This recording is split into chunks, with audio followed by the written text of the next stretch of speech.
Have you ever met a narcissist that refused to admit that they were wrong? Have you ever met a narcissist that refused to admit any fault in any of the situation? It always had to be pushed and blamed and projected onto someone else, but it couldn't actually be their own. If you guys are new here, this is part of my story. This is part of me just sharing this is who I've been. The person in the room that would never admit that I was wrong, that would never admit that I had any fault, wouldn't admit that I was anything short of perfect. And so I want to be able to share some of this of like why a narcissist refuses to admit fault, what's actually going on underneath the surface, how does this actually affect and impact you, and to help you move forward with it. If you're new here, my name is Ben Taylor. I'm a self-aware narcissist on this channel to provide awareness of narcissistic abuse. I help break people free from the toxic trauma bonds, the obsessive thinking, the rumination, the thoughts about this toxic person, or just your feeling of being stuck in a relationship that you don't know what to do and you don't know how to get out of. If you'd like more information of how I can help with that, go to rawmotivations.com. Would love to be able to help give you some resources and help give you some steps moving forward in how to break free from the toxicity that you're currently stuck in. Maybe you've seen this in the relationship with talking, with going back and forth, where it seems impossible to convince him that something's actually wrong. Typically, it's this first aspect of trying to avoid the ego getting attacked. Now you're like, I'm not even attacking his ego. Well, he thinks that you're attacking his ego. And the reason why is because his ego is fabricated. Ego is very false. The ego is something that a narcissist it's like an inflatable house. And the narcissist looks at you with your criticism and you're like, oh, you're coming at me with a bunch of knives in my inflatable house. We ain't doing this. So we got to be able to protect it as much as we can and puff it up even more. If it's a bigger house, then maybe you'll feel more concerned and you'll actually step back and not come at it. Now, you're like, that seems like a silly illustration. It is, because I try to bring it up in a way so you understand a narcissist doesn't think about stuff logically. Like, there's not this piece of like, oh, that makes sense.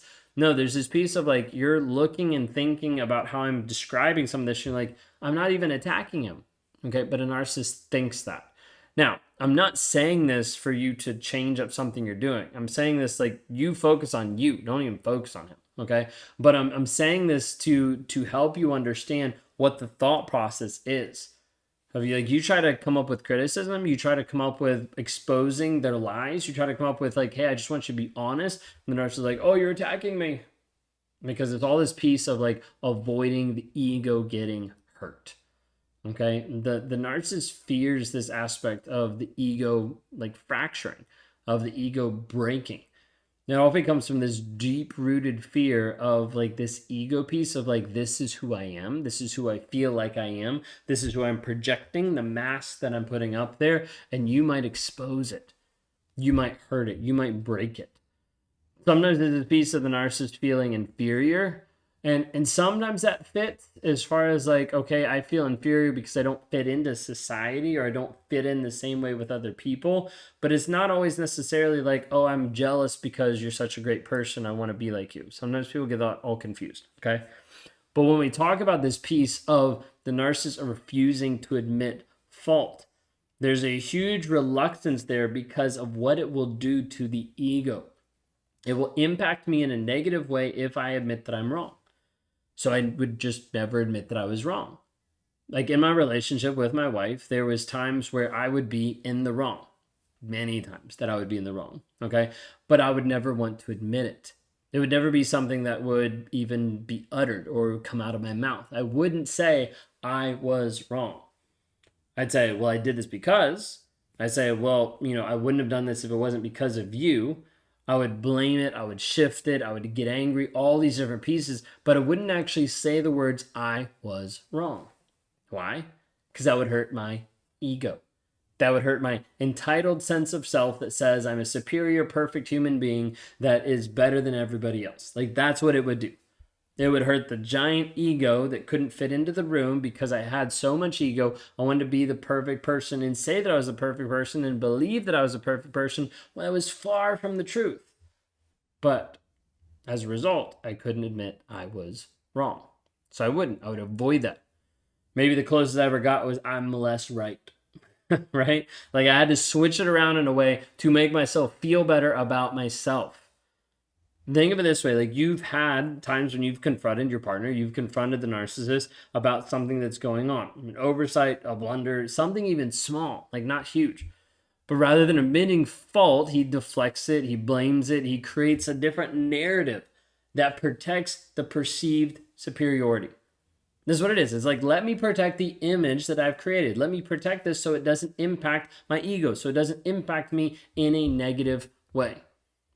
The other aspect of why a narcissist refuses to admit a fault is simply just to maintain control and maintain power over you. This is the power play, where the narcissist is, let me make sure that you are subservient, that you are underneath me, that you are a slave to me. It is this thought process of like, if I show weakness by not being the perfect person, if I show weakness by not ruling over you, making sure you're subservient to me, then my kingship will break down. Then I won't be the supreme person in the entire world. Like it doesn't make sense logically. So some of you might be scratching your head of like, how does it even make sense? I get it. I'm just trying to share from this perspective, from this frame. There's some things about narcissism.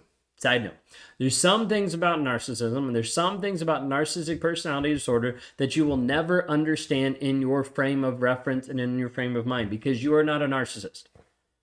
So I can do the best to be able to communicate and to share and to give you the knowledge and the information, but until you actually do something with it for you, nothing will actually change.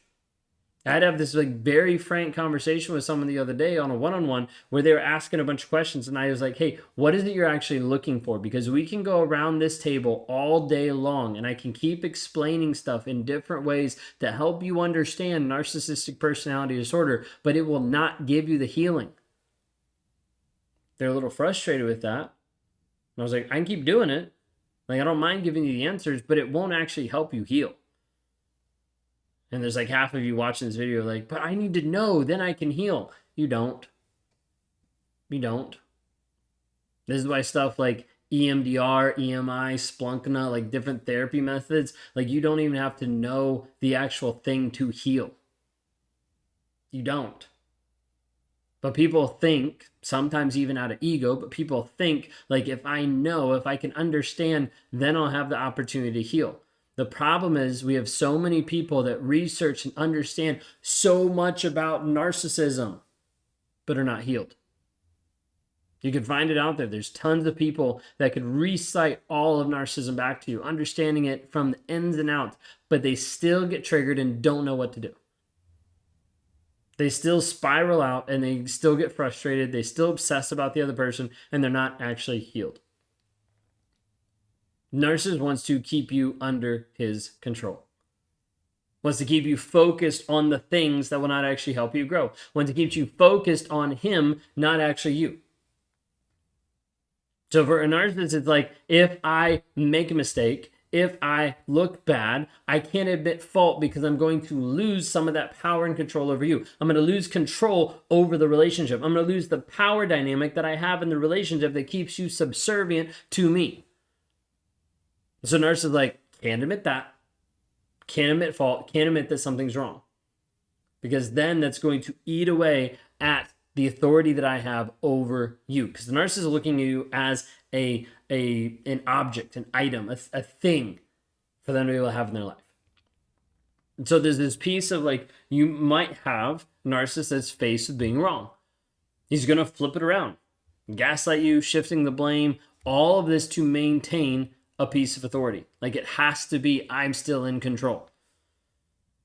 What about the last thing? Okay, the last thing that is typical when we talk about narcissism is lack of empathy and accountability. Okay, narcissists can't have empathy. We get that, okay, all the time. It's not 100% true, but if that helps for the moment, we'll just walk through this, okay? Lack of empathy and accountability. The narcissists refuse to admit fault because of this piece of empathy void. Okay, it's not just because they have no empathy. It's because they're unwilling to acknowledge or identify with the feelings and needs of others. You're like, well, I don't know if that's true. Okay, then read the DSM-5 because that's the actual definition. Narcissists lack empathy, is unwilling to acknowledge and whatever I just said because I just lost it. Okay, but admit and see the other feelings of others. Okay, because narcissists struggle with this because if I have to acknowledge it, if I have to like actually see it, if I have to hold space for it or to approach your feelings, it means I have to deal with my own. I'd rather avoid my own. Rather avoid that there's anything wrong with me. Rather avoid that I have anxiety. Rather avoid that I struggle with depression. Rather avoid the feelings of weakness. So instead, I become an inconvenience to your emotions and say, hey, you're bothering me. Let's move past this. I don't want to deal with this. The past is in the past. Let's focus on what I want to focus on. Narcissists struggle to identify and connect with your feelings and emotions. And it makes it difficult because if I can't connect with yours, then all I do is I see that you have a fault, but I don't admit that I have one. Like, I don't admit that there's actually something I'm struggling with. I don't admit that there's something wrong with me. I just look at you and I judge. And I say, you're an awful person. I can't believe you do that. I can't believe you struggle with that. And I put people down like that. I put my wife down like that for anxiety, for panic attacks, for things like that, that I would sometimes cause, and then put that down being like, it's not real. You're just making that up. Do you see how awful that is? Like, I'm saying this as a way to say, this is exposure. One, I'm exposing myself, but two, I'm saying, hey, these are the things I've done so you can connect with it and be able to see. And narcissists will not admit fault because they're afraid of losing power and control over you. They're afraid of the vulnerability. They're afraid of the ego. And they're also have this piece of like, I don't want to do this because then I have to acknowledge that I'm not a perfect person.